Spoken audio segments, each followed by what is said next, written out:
وہ خود تشریف لائے تھے کراچی؟ کون؟ محمد دادا بھائی؟ نہیں، وہ ان کے ایک نمائندے تھے. اچھا.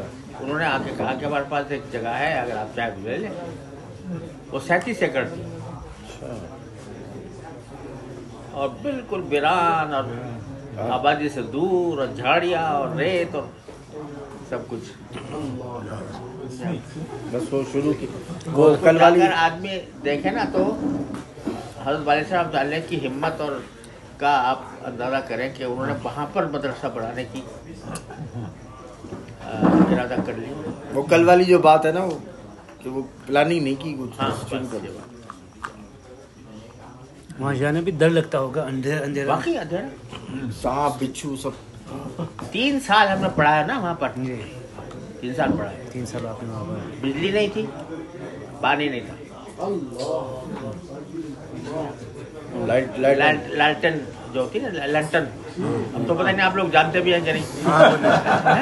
مٹی کا تیل کا. ہاں، مٹی کے تیل سے جو اس میں پڑھتے تھے، تکرار کرتے تھے.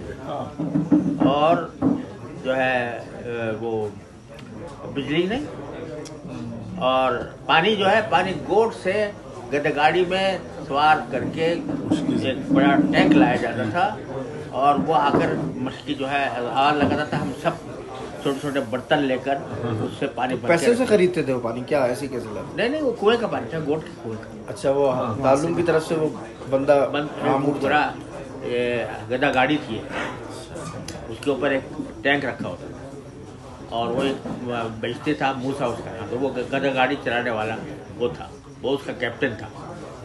تو وہ جو ہے گدا گاڑی میں روزانہ اس کی ڈیوٹی تھی کہ وہ جائے گا اور جا کر پانی لے کر آئے گا اور یہاں پر اعلان لگا دے گا، پانی کر کے اعلان کرتا تھا. اور سب جہاں ہم لوگ برتن لے کے اس کے پاس سے بھرتے تھے اور اپنے وضو کے لیے اور اس کے لیے پانی بھر کے وہ کرتے تھے. اور اس گدا گاڑی کا ایک فائدہ یہ تھا کہ بس اسٹاپ وہاں سے دور تھا تقریباً 1.5 میل، سب جنگل تھا. تو ہم تو جب بس اسٹاپ پہ اتر کے پیدل آتے تھے سارے جنگل سے گزر کے.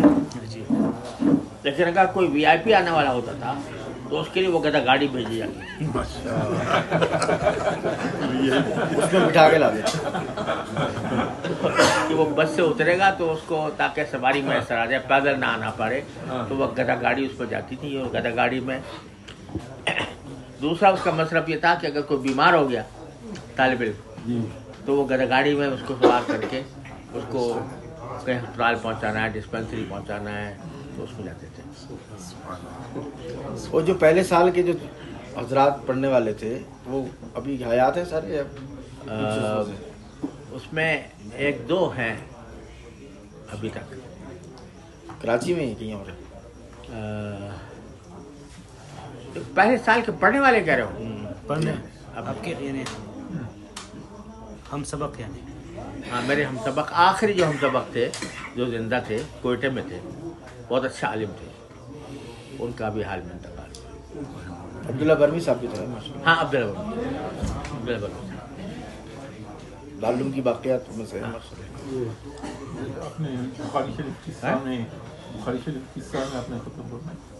ہم نے ختم کی سن 1959 میں، 1959.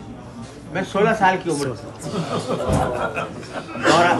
دورہ جو کیا تھا 16 سال کی عمر میں، اسی سال پر پڑھنا بھی شروع کر دیا. داڑھی نہیں آئی تھی. طالب علم بڑے ہوں گے اور استاد؟ ہاں، طالب علم داڑھی والے تھے.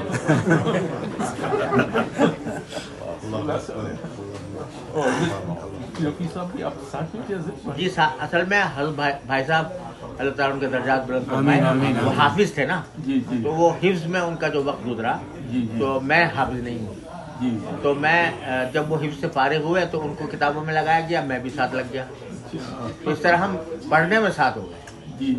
تو ہم نے دورہ بھی ساتھ ہی کیا، پڑھانا بھی ساتھ شروع کیا اور آخر وقت تک ساتھ رہے.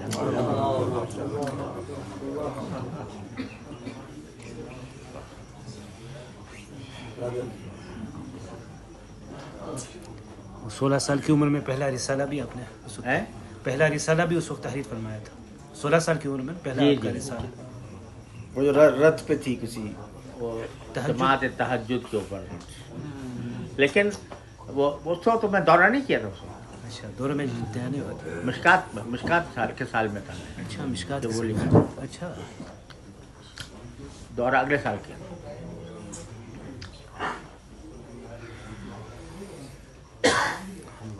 بس اللہ تعالیٰ نے انقلابات بہت دکھائے دنیا میں.